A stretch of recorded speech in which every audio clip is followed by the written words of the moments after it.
Assalamualaikum warahmatullahi wabarakatuh. Ketemu lagi di Mimis Channel, sebuah channel yang keren abis. Sebuah channel yang akan mengulas berbagai peristiwa baru yang terjadi di sekitar kita dengan sudut pandang tertentu. Pastinya yaitu sudut pandang Islam.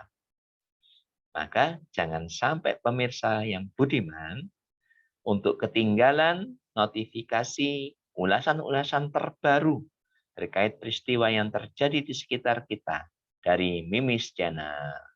Dengan cara like, share, comment, and subscribe Mimis Channel. Pemirsa yang budiman, pada kesempatan ini kita akan mengulas pernyataan yang lagi viral, ya. Pernyataan dari seorang KSAD, Jenderal Dudung Abdurrahman.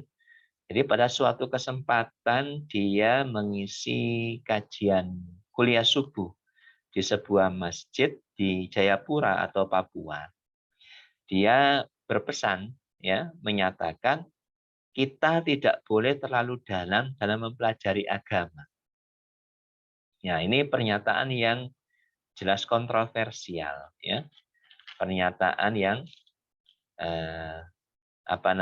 aneh, ya. Kita bisa lihat sekilas bahwa orang ketika datang ke sebuah kajian Islam, salah satunya kajian subuh, kuliah subuh, tentunya ingin mendapatkan pencerahan pemahaman agama, kan begitu. Nah, ini pematerinya, kiainya, ustadznya menyatakan kita tidak boleh terlalu dalam mempelajari Islam. Nah, justru dengan pernyataan itu, dia tidak ingin kuliah subuhnya dihadiri orang, kan begitu. Berarti mestinya nggak usah hadir itu. Langsung aja ditinggalkan, kan begitu, kuliah subuh yang model seperti itu. Justru malah mengajak tidak belajar agama secara mendalam. Nah, ini yang pertama ya.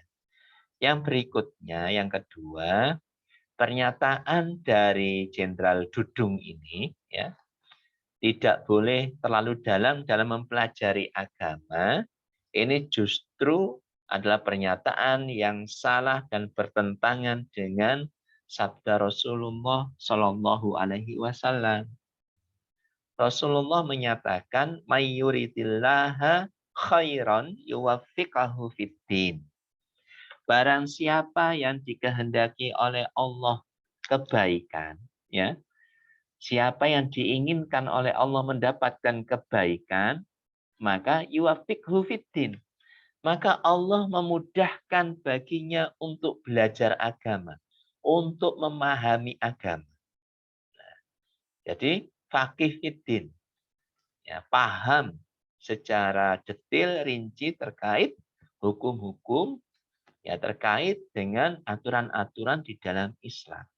Itu adalah kebaikan. Bahkan belajar agama atau ilmu agama, ilmu keislaman ini adalah merupakan warisan Rasulullah, ya, warisan Rasulullah. Faman akhadahu akhadha bihaddin wafir. Barang siapa yang kata Rasul itu mengambil warisan ilmu agama ini, maka faman akhadahu akhadha bihaddin wafir, maka dia mengambil bagian yang sangat banyak.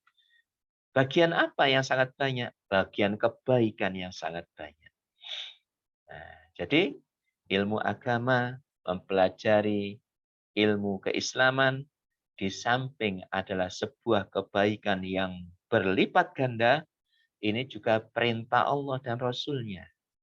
Dalam sebuah hadis kita bisa lihat, talabul ilmi fariyadatun ala kulli muslim. Yang menuntut ilmu agama, ilmu Islam, itu fariyadah. Bukan hanya sekedar wajib. Kalau dalam mazhab Hanafi itu dibedakan antara wajib dengan fardu. Nah, ini disebut fardu. Fardu itu kewajibannya, penekanannya di atas wajib, ya, di atas istilah wajib. Nah, ini fardu, kewajiban yang ditekankan yang besar, ya, ala kulli muslim, atas setiap muslim. Nah, Bahkan ilmu keislaman, ilmu tentang akidah, tentang hukum-hukum syariah sehari-hari itu sifatnya adalah fardu ain, ya, fardu ain. Nah, ini yang pertama. Ini yang berikutnya terkait dengan pernyataan dudung itu jelas bertentangan dengan perintah Allah dan Rasul-Nya. Yang berikutnya, yang ketiga adalah ya, klarifikasi yang disampaikan oleh Dudung Abdurrahman, ya, komentar yang disampaikan oleh Dudung Abdurrahman ini lantas ketika sudah viral, ya, pernyataan Dudung ini sudah viral, lantas banyak pihak, beberapa pihak yang membela, ya, memberikan penjelasan maksud dari Dudung Abdurrahman itu tidak seperti yang dipahami oleh kebanyakan orang. Nah, jadi maksudnya itu oleh yang membela, ya, itu adalah ya kita belajar agama secara mendalam itu harus berdasarkan atau atas bimbingan guru. Kalau belajar sendiri bisa tersesat karena belajar sendiri itu gurunya adalah setan. Nah, ini salah satunya pernyataan dari Menak Yakut Khalil Qomas, ya. Ini mengartikan pernyataan Dudung itu sedemikian. Begitu pula dari PBNU, ya. Ini menyatakan bahwa dalam rangka untuk memberikan klarifikasi pernyataan Dudung, nah ini adalah bagian dari program moderasi beragama.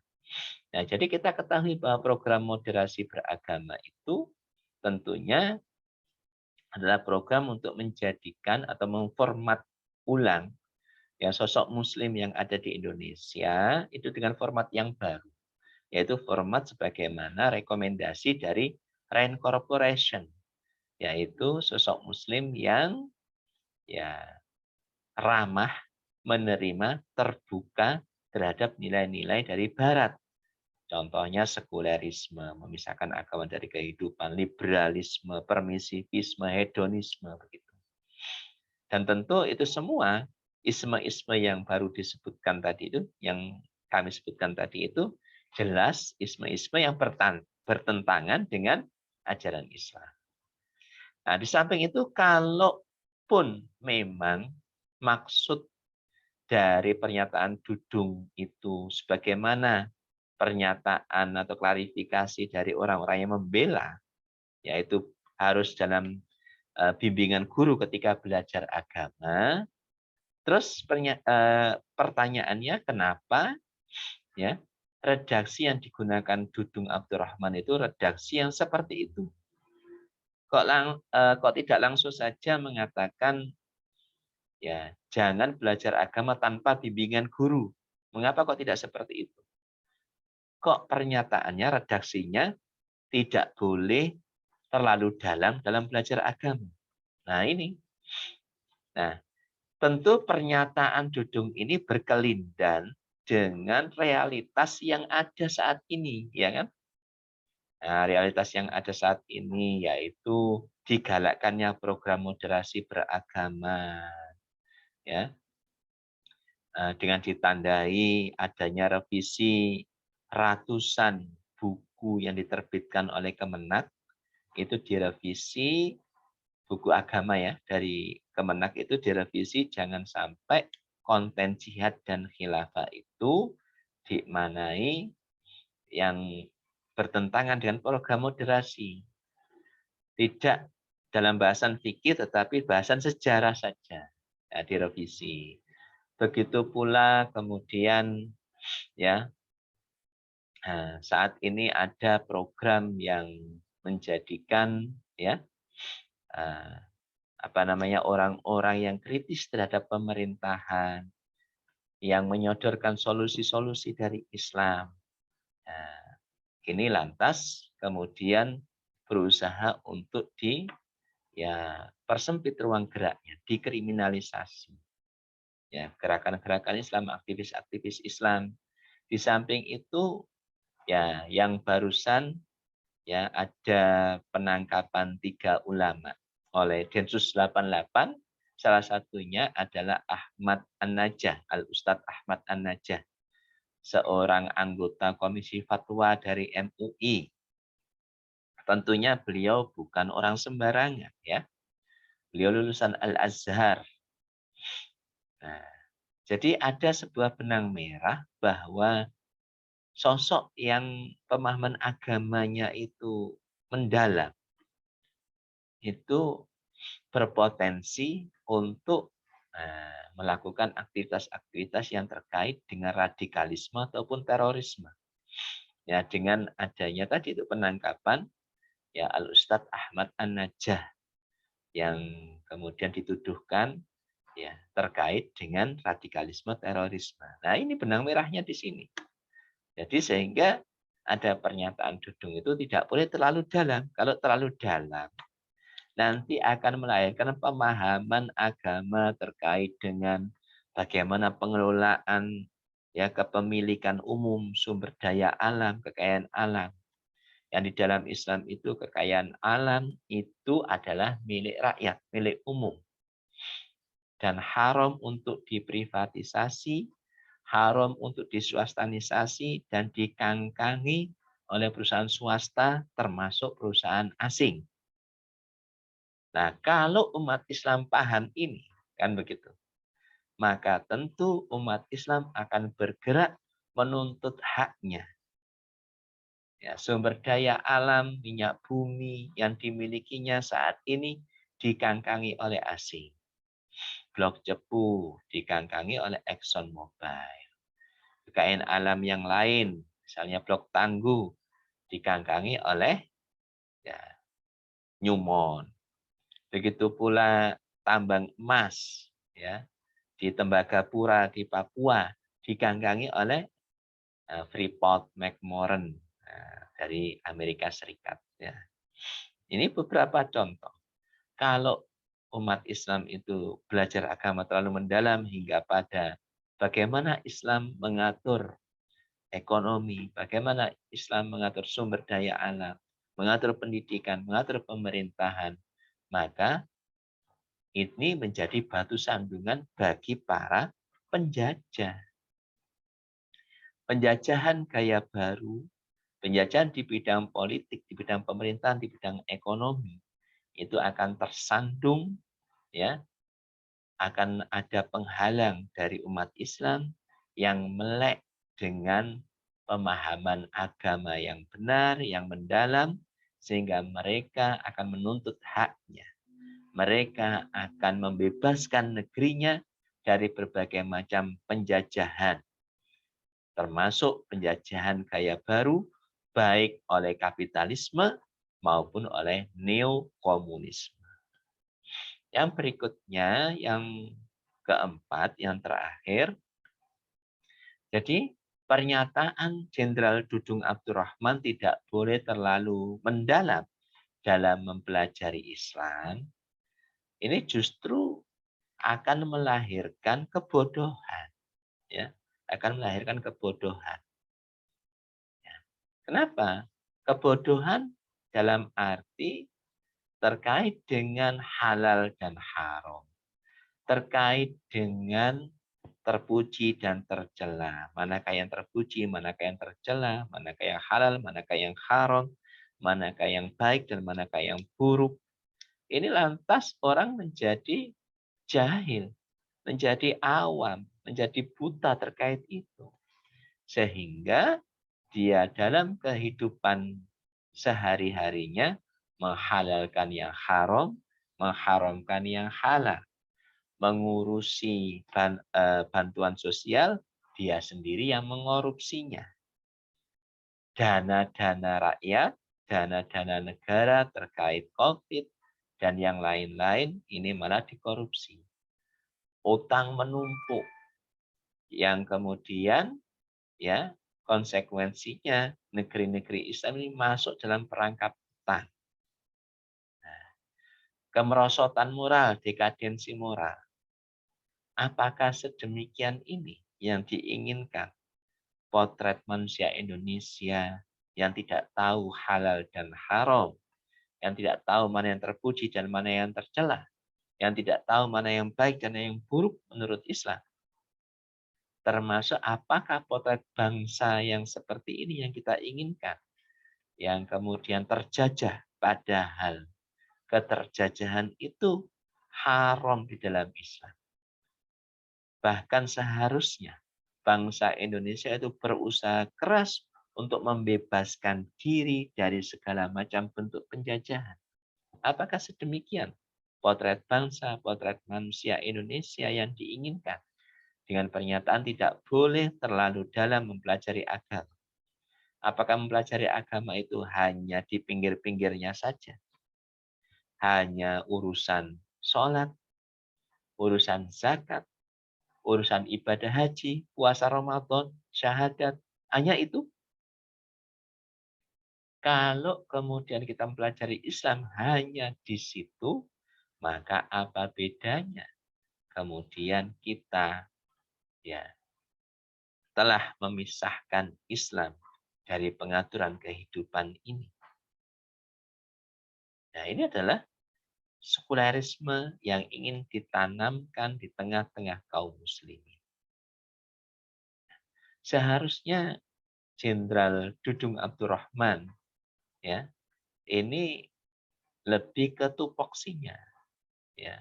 Seharusnya fokus pada tupoksinya ya sebagai KSAD, yaitu sebagai dia petinggi militer. Jadi persoalan-persoalan pertahanan, keamanan, kemiliteran itu begitu banyak menjadi PR-nya Jenderal Dudung Abdurrahman. Nggak perlu mengurusi, mengajari umat Islam untuk toleransi. Nggak perlu mengajari umat Islam untuk memahami agamanya. Karena pernyataan tidak boleh terlalu mendalam dalam belajar Islam, itu adalah pernyataan yang offside. Bukan pada topoksinya Jenderal Dudung. PR-nya militer itu sedemikian besar. Ya, kita lihat OPM, Organisasi Papua Merdeka. Ini merongrong kedaulatan Indonesia di tanah Papua. Ini seharusnya PR militer untuk menuntaskannya. Begitu pula ya konflik sengketa wilayah di Natuna yang diklaim Pulau Natuna itu miliknya Cina. Ini adalah PR militer untuk menyelesaikannya. Di samping itu alutsista yang rawan ya kecelakaan. Jadi banyak perwira-perwira prajurit-prajurit TNI militer Indonesia yang matinya itu bukan karena perang, tetapi karena alutsistanya sudah rongsokan. Ya, yang terbaru kemarin kapal selam itu ya, kapal selam Nanggala 402 itu memakan korban ya, prajurit TNI, prajurit militer terbaik. Ini termasuk juga kesejahteraan dari prajurit militer, prajurit TNI ini harus menjadi fokus ya yang perlu diurusi oleh perwira-perwira militer termasuk Jenderal Dudung Abdurrahman. Demikian yang bisa kita ulas pada kesempatan hari ini di Mimis Channel terkait dengan pernyataan KSAD ya, tidak boleh terlalu mendalam belajar agama. Jadi artinya kesimpulannya kita belajar agama itu harus mendalam, harus sangat mendalam. Karena dengan memahami agama dengan baik, dengan mendalam, dengan rinci, tidak hanya hukum yang terkait dengan individu, bukan individu dengan Allah. Tidak hanya hukum yang terkait dengan individu dengan diri kita sendiri dalam masalah akhlak, dalam masalah makanan, minuman, pakaian. Termasuk juga kita harus mempelajari Islam bagaimana mengelola kehidupan ini, mengelola bidang politik pemerintahan, mengelola ekonomi, mengelola pendidikan, pertahanan, keamanan, sanksi, pengadilan, dan yang lain-lain. Dengan begitu, umat Islam akan paham agamanya, melaksanakan agamanya, menerapkan Islam dan berusaha berjuang untuk membebaskan diri mereka dari segala macam bentuk penjajahan. Demikian, wassalamualaikum warahmatullahi wabarakatuh.